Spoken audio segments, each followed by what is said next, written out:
Well, we're talking in this series about how we all have this longing to belong, to have purpose, to have life and freedom and happiness, and yet how often so many of us struggle and feel alone. I was looking recently at this British think tank survey they did. They put together what they call the Happy Planet Index, and it combined life expectancy, life satisfaction, and the resources required. And the United States in this survey came in almost dead last, 150th out of 172 countries. The country that won, that was the happiest on the planet, was a country called Vanuatu, population 200,000. Spokesperson for Vanuatu said, people are generally happy here because they're very satisfied with very little. This is not a consumer-driven society. Life here is about community and family and goodwill to other people. Interesting. I did a little more research and I found out Vanuatu is ridiculously diverse. It's like the most diverse place on planet Earth. 150 different languages spoken, and yet the happiest. And then I found out 83% of Vanuatu is Christian. But I have a feeling not the American European colonial version, because 90% of the church leadership there are indigenous. They're native-born leaders, apparently following the relational ways of Jesus. See, in this series, we're questioning whether our American myth of independence really will get us what deep down we long for. Because we've been looking at how God has told us, He's taught us, we were created for community with God and with each other. And that we all need these various relational associations in order to feel secure and settled and content and happy. And we've been talking about that over the last couple of weeks. And last week we talked about refrigerator rights, right? How we need a smaller group of people who are gonna be like these family-like relationships that they have refrigerator rights. They feel comfortable enough with us to walk in and open up our refrigerators and help themselves, right? And we talked about how really to find the freedom and healing from relational wounds of the past, we not only need that, we need a few, 1, 2, maybe 3 others who even know what's lurking in the dark recesses of the refrigerator, right? The nasty smelling stuff. But in order to find those kinds of refrigerator rights relationships, you've got to be a part of a larger network of relationship. And that means it's going to cost. You're going to have to stock extra groceries, right? Actually, I was talking to a few women at our leadership retreat, and they said, hey, did you realize laundry room rights are actually deeper than refrigerator rights? I said, no, I didn't know that. Is that your right to do my laundry? I said, or is that your right to do your laundry at my house? And they said, neither. It's your right to even see my laundry room, which I didn't realize was such a big deal. But I guess the point is the same. Metaphorically speaking, it's letting people not only into our homes, but into our hearts as well. Something everybody longs for, to truly belong and to have purpose. Those two things, to belong and to have purpose. And I think ironically, it's why we strive so hard to succeed. We're striving and working so hard because we want those two things, and yet I'm afraid that many times we're working against getting what we want. We keep moving from location to location and job to job and city to city, house to house. We value money or titles or stuff, but at the cost of our relational and social capital. Robert Putnam is a sociologist who wrote a book called Bowling Alone, in which he talks about how sociologists are really concerned about how American society has lost its social capital. And they talk about how social capital is of value. Like if you have physical capital, like a screwdriver or money, it's of value, right? You can get things done with physical capital. Human capital is of value. If you have a trade or a skill or an education, that's a value to you, and you can get things done in society with human capital. Well, social capital, they say, is even more valuable to humanity. That it can not only improve life, create huge value for you, but others around you, where you find support and you offer support and you get things done. Because let's face it, relationships get things done, right? There's a father who said to his son, I want you to marry whoever I say. And the son said, no, And he said, she's the daughter of Bill Gates. He said, okay. And the father went to Bill Gates and he said, I want your daughter to marry my son. And Bill Gates said, no. And he said, he's the CEO of the World Bank. Bill Gates said, okay. Then the father went to the president of the World Bank and said, I want you to make my son CEO of the World Bank. He said, no. He said, he's the son-in-law of Bill Gates. I said, okay. I've been wanting to tell that somewhere for a long time. Relationships do get things done, even in not so crass ways. But think about it. If you work and strive your whole life to have success, as the American dream defines, you have lots of finances and material stuff and big houses, but you have no close friendships. You have no one who really has refrigerator rights beyond your family of origin, right? No one who really knows and cares and loves you and you the same for them. No deep spiritual friendships. Will you really feel like you've succeeded? I'm guessing not. And yet, those deep friendships cost something. We have to realize that. Or if you have all the titles and all the fame and all the fortune, but you don't have a network with social capital, will you have succeeded? You know, if you don't have a network of 20 to 30 people that you belong to and enjoy being with, and they enjoy being with you, and you've made a difference in each other's lives, and together you've made a difference in the lives of others around you. You know, you've shared experiences, trials and victories and road trips and serving trips. You know, if you succeed wildly in the American dream, but you have no network of people around you who've really made a difference in each other's lives and the lives of the world, will you really have succeeded?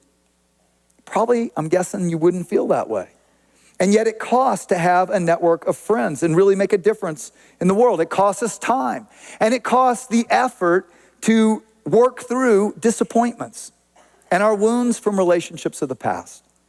You know, we all long to belong and connect and do important things together, but we've all been wounded. And so we protect ourselves. We go through life unwilling to really look deeply into the eyes of another and unwilling or shielding ourselves from seeing the deep needs in the eyes of others. But one person can start to change that for a whole network of people. Now, some of our artists here at Gateway wrote this song and performed it live, and then some of our videographers did a music video to it. I want you to watch, and I want you to especially listen to the lyrics of this song.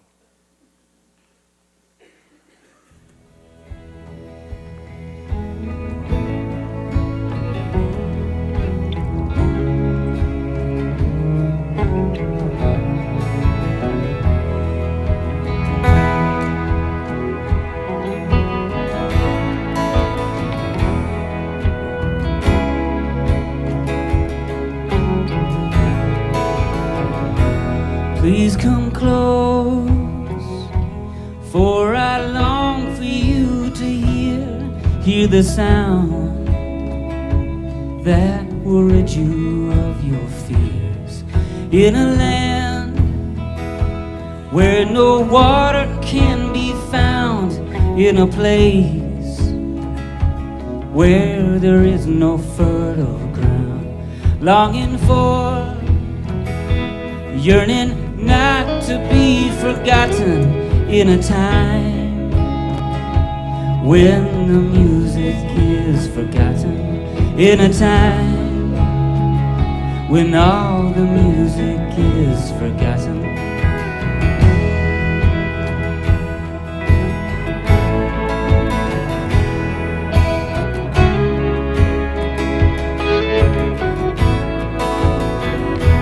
And the truth speaks of great and mighty things, teaching us what the peace of heaven brings. We must give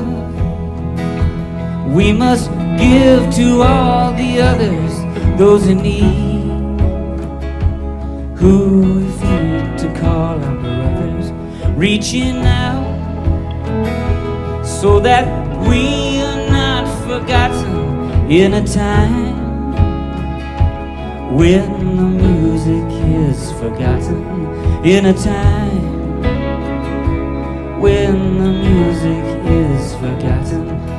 Now if we stand on a hill and do not touch, how can we do good? If we wash our hands about our friends, where change can really come.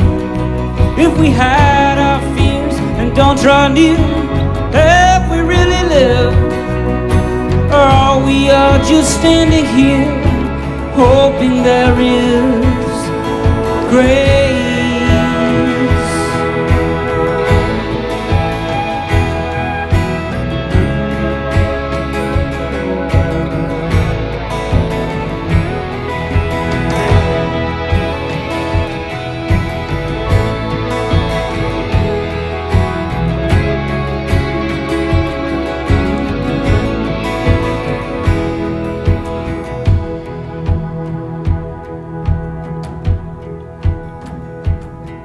In a dream that I had not long ago, visions of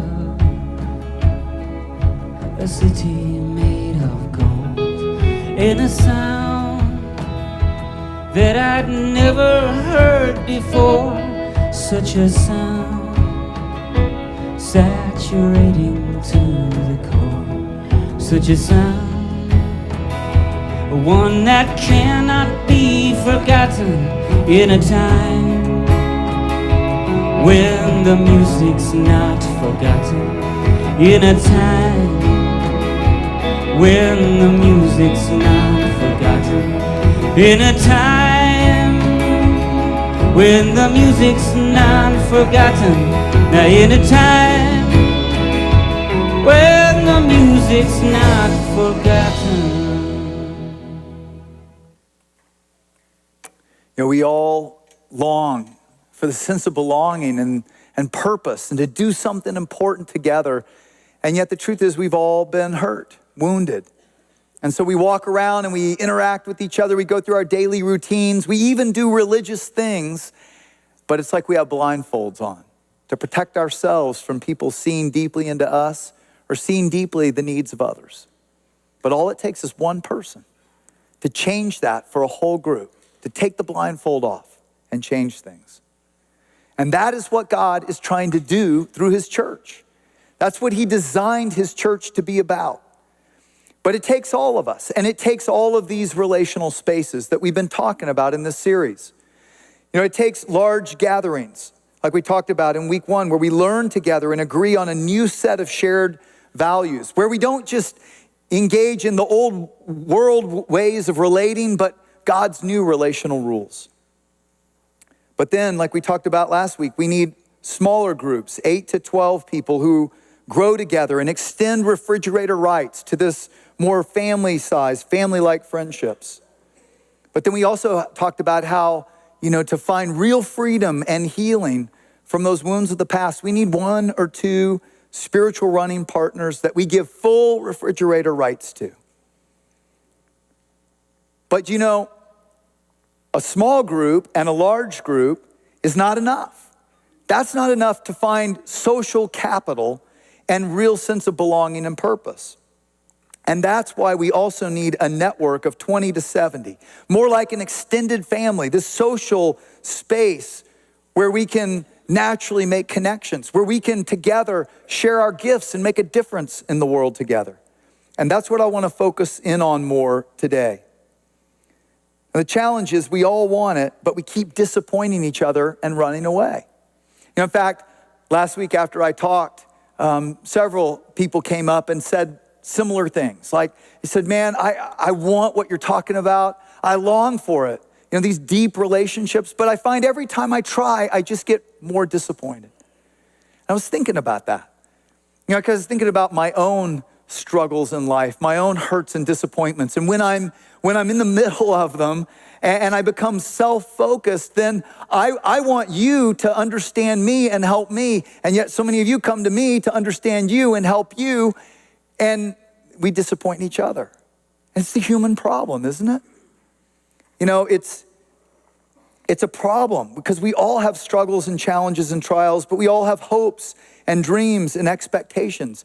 You sit there wishing the people around you were more friendly and cared more about you, but guess what? They're thinking the same thing about you, right? And so it's a problem we create together as humans, but it's a challenge God wants to lead us to solve together as humans. What's the solution? You.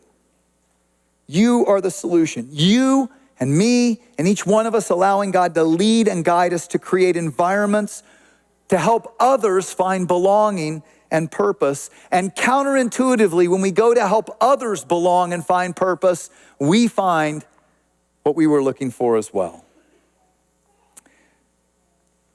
So as we engage in connected networks or life groups or other ways, I want to encourage us to think about how do we create belonging for others. That's what the scriptures exhort us to do. The scriptures don't command us to go find perfect people to meet our needs, right? Commands us to do this. Love one another. As I have loved you, so you must love one another. Be devoted to one another in love. Honor one another above yourselves.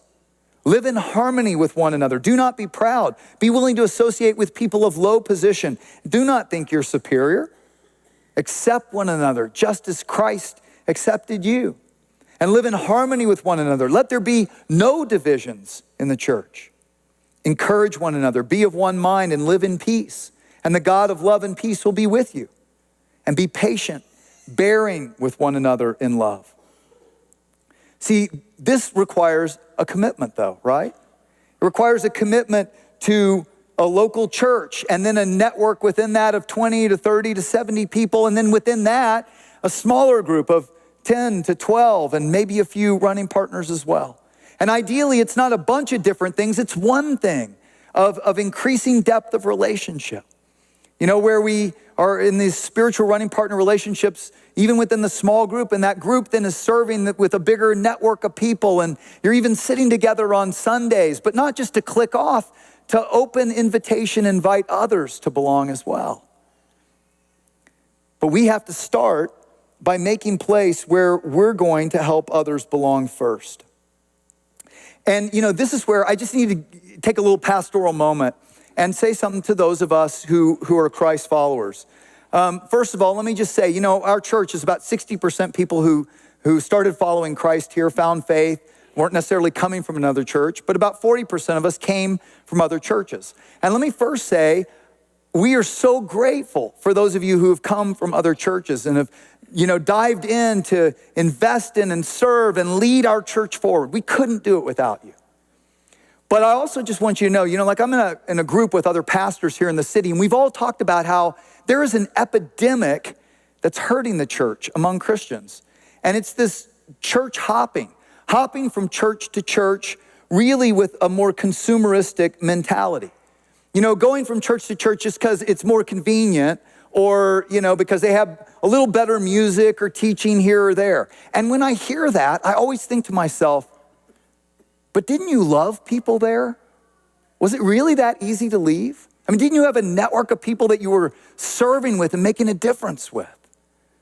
It shouldn't be that easy to leave a place, because that's what it means to truly follow Christ and be his church. And let's let that be our goal here, that it's not easy to leave because you have loved a network of people well.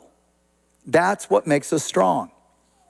And I think we just have to stop the church hopping to get something if we're not willing to settle in and give something, right? Because to follow Christ means to give and to build up his church and to give to others what we want them to give to us. Because the truth is, you are the church. And we either build it together, we create belonging and purpose as we build each other up, or we keep looking for others to do it for us, and we keep disappointing each other and running from church to church to get something, weakening each church along the way, right? Now, again, we are so grateful for those of you who are coming from other churches. But I want to encourage you, join with us, lock arms with us, and let's vow to leave well if God ever calls us to leave. Sometimes he does, right? But you leave well when you realize he never calls you to leave out of hurt without first trying to resolve conflict and reconcile relationship. He never calls you to leave because things didn't go your way without first trying to jump in and build and make things better. He never calls you to leave causing division and trying to get lots of people to be angry and leave with you. Leave well. And that's not true just of church, that's true of the workplace too. Christ followers are called to leave well when we're feeling that God's leading us away. When we, as followers of Jesus, who have received the love and the grace of God, when we ask his Spirit to help us give to others what we want them to give to us, then we end up receiving more in the end. Isn't that what Jesus taught? It's more blessed to give than to receive, right? We end up getting what deep down we longed for. It's worth it for all of us. I was thinking about this just this week. Kenny and Susie Martin both came to faith in the early days here in our church, or started really following Christ with us. And they had a lot of, broken relational patterns. And I watched God, as they got connected into community, heal them. And then they started leading and serving others. And then they met and they got married. And this week, Kathy and I were up seeing Susie in the hospital. She had surgery. And as we were walking to the hospital, we saw Sam coming out. She had been there to pray with Susie, and she had tears in her eyes. She said, "Oh, it's hard to see my friend in pain. I just love her so much." And I thought, that is so cool. They're in a small group together, and they love each other. And then we went and, we held hands with Kenny and Susie, and their parents were in the room. We prayed together, and it brought me to tears because I thought about how much we have been through together, the highs and the lows, and serving together. They're on our staff together now. And I thought about how much I love them and how they have done so much to bless me and our church. And then as we were leaving, we ran into Holly, who was coming in. Holly is a part of their network. That Kenny and Susie, that's not their job. They volunteered to start a network to give this to others as well. And Holly was saying how, we're like family. We're in their home all the time, and my mom even watched their kids, and she had their 2 kids in tow. And I just thought, this is so good. This is right. And then I was talking to Rick Schertz, and I was thinking about how all that we've been through together with Rick and Deborah. Our daughter's first doll was named Deborah Ricks. Because we've been through so much. And when my wife had a cancer scare a long time ago, they were the first at our door to comfort and to pray with us. We've been many times to the hospital with them. We've been through highs and lows. We fought back to back to build God's kingdom here on earth. And we've been through hurts and disappointments and have to resolve conflict. We love each other. And then I ran into TJ and Nate and Charles and Raquel and their families. And I just thought about, we're in a life group together. And I thought about how we're living this out on staff. What we're trying to give to you, having these close friendships that have each other's back, and then a larger network that are trying to make a difference in the world together. And it's so good to live that way. And it blesses your family. I was thinking about it with our kids. I told you a couple weeks ago, my son was invited to do his first benefit concert. He's a singer and a guitarist. And instead of inviting his buds to do it with him, he asked his sister to do it with him because they have such a close friendship. That's supernatural, right? It is for teenage, kids to love each other so much. And then they invited mom and dad to come be part of the band too. That's miraculous. We didn't even hint. And I was thinking, I'm so glad we didn't watch Partridge Family reruns in the early days. They would have never done that, right? But I mean, what a blessing to have a family that loves each other so much, and kids that love their parents. But we owe thanks to you guys, because they were a part of a network of people building into them through Kids Quest and the Uprising and a larger network who loved them well as they were growing up. There is no better way to live. That is truly rich when you're rich like that, isn't it? But it comes from being committed to a network of people and going to help others belong and feel built up and encouraged. And then you find it along the way. It also comes from having a shared purpose. And that's the second goal of our networks, to help us all have a purpose together, and the purpose of cooperating with God to serve the spiritual and physical needs of people all around us. The scripture paints a picture of the church like a human body. Romans 12:4 says, just as each of us has one body with many members, and these members do not all have the same function, So in Christ, we who are many form one body, and each member belongs to all the others. We have different gifts according to the grace given us. You see, this God has made you unique for a reason. You have unique gifts and passions and experiences, and God wants to bring us together in these, networks that are small enough and connected enough to care, but large enough to dare and to work together, right? And he wants nothing less than to represent himself to the world through you and you and you and me working together to show the world what God is like, to heal and to reverse the isolating, alienating effects of a world that's turned away from God. It starts, with a new community of grace. That's why we say, come as you are. In this network of grace where we have experienced what Jesus did for us, that his sacrifice sets us free from feelings of condemnation or judgment so we can go and offer the same grace to others. And then in that larger network, you can find authentic relationships where you can be real with each other. You don't have to pretend you're perfect anymore. No perfect people allowed. And then we can find spiritual running partners and start to heal in such a way that we then have something to give. We grow. In other words, we come as you are, but don't stay that way, right? That's the goal, to grow. And to grow up until we are this responsive, connected, loving community through which God can tangibly show the world what he's like. That's what it says, Ephesians 4:15. We will hold to the truth in love, becoming more and more in every way like Christ, who is the head of his body, the church. Under his direction, the whole body is fitted together perfectly as each part, that's you, does its own special work and helps the other parts grow, so that the whole body is healthy and growing and full of love. That's the goal, full of love. That's why we're organizing into these networks of 20 to 70, so that you come together. And as you discover your unique gifts and your passions and experiences and how they can connect together like a jigsaw puzzle to go into the world with this network of people and do what Jesus wants done in the world, serving the spiritual and physical needs of people. When you do that, you'll come alive. And not only that, you'll bond to the people around you in a new kind of way because you'll have shared experiences, and it creates social capital for you and for the world around you. Scott talks about how he sat on the periphery here at Gateway for 4 years, just coming kind of on and off on Sundays because he had been wounded from a past divorce. And for months, he kept hearing us talk about get connected, get into a network. Finally, after 4 years, he decided to go for it.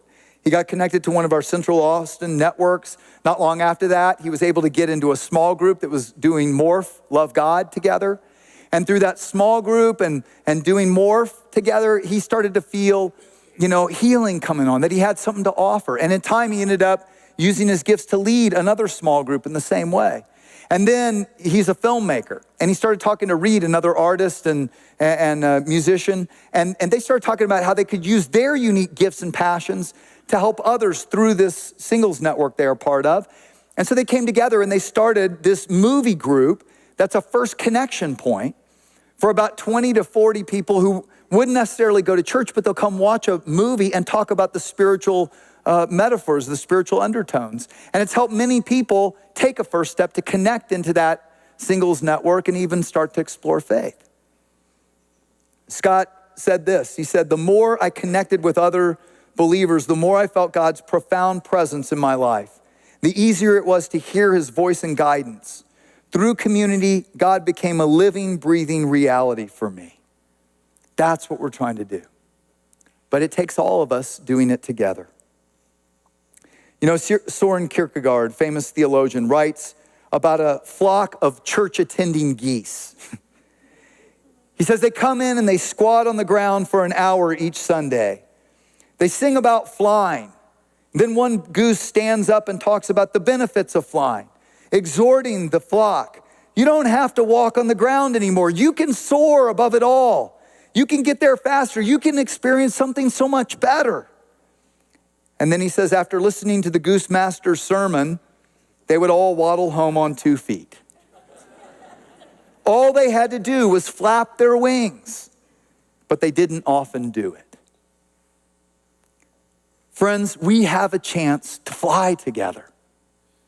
But you have to decide as Christ followers that you're not just gonna sit and listen and waddle home each Sunday for years and years. You're gonna flap your wings and fly together. That's what we're talking about doing. But here's what you gotta know. This refrigerator rights living will cost you. It will cost you. Let me tell you what it'll cost. First, it'll cost you me first thinking. You know, our culture is ingrained in us, this consumeristic, what have you done for me lately, me first thinking that absolutely will not build what we're trying to build here, what God wants us to build, that will heal the world around us. See, here's why. Belonging and purpose, they are mysterious and complex. I wish we as staff could just create it for you and you would experience it, but we can't. We can create containers, but you have to fill them with things of substance, right? And we can create structures like networks or life groups, but you have to fill it with the substance of love and relationship, the one another's. And this is the thing, if you show up at a singles network downtown or at a neighborhood network and you go once or twice and then you kind of just blow it off and go, it didn't work for me. Didn't give me what I wanted. If we all have that attitude, it will not give anyone what we want, will it? And so it's gonna take, as Christ followers, dying to self. You know, following Jesus, to die to that self-centered, self-serving attitude and embrace the paradox of Jesus. That it's in dying that we find life when God is at the center. It's gonna cost you me first thinking. Second, it's gonna cost you time. You know, relationships happen at the speed of ketchup, right? It moves slow, and it usually requires a slap on the bottom to get things going. Ketchup. But this is another problem, because see, our culture is ingrained in us impatience and instant gratification, right? But the truth is, it takes time. You gotta show up, you gotta participate, you gotta stick with it if you're gonna really make a difference in the lives of others and they're gonna make a difference in your life. It usually takes a year. If you're not committed to showing up someplace regularly for a year, you're never gonna move toward what we're talking about here. And which may mean you gotta reprioritize. You gotta say no to things that are important, things that are good, like The Voice. Third, it's gonna cost you commitment. And we're gonna talk more about this next week, but it's gonna cost you a commitment to working through conflict and hurt and when those old wounds get triggered in a new way, because that's how we heal. So don't miss next week. This is probably the most important thing we're gonna talk about in Refrigerator Rights. But I'll tell you, if you will count the cost and do these things, you will find a richness in your life that no amount of financial or material or title or fame or status can give you. Those are great blessings when you are rich relationally. But without rich relationship, you find out you're poor in the end. So let's be the person who's gonna take off the blindfold and cause a positive chain reaction for others.